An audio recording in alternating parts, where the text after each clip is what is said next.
So if you're trying to sell digital products online so you can make some passive income in your sleep, well, let me tell you a secret. If no one sees your product, no one buys your product. And I know it's absolutely mind-blowing, and a lot of people struggle with digital product sales because they list them on their own website and then they are like, why is no one buying? Because they are just expecting people to magically show up. When that doesn't happen, they end up selling like 2 things to a friend or a family member and then they close the shop.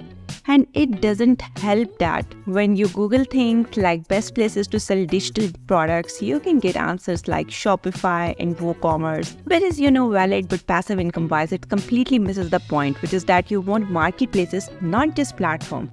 So you can really take advantage of the free traffic that already exists in marketplaces because they have customers already. You get instant free organic exposure to millions of customers with via intent browsing through your product. If you are selling digital products already and you're looking to expand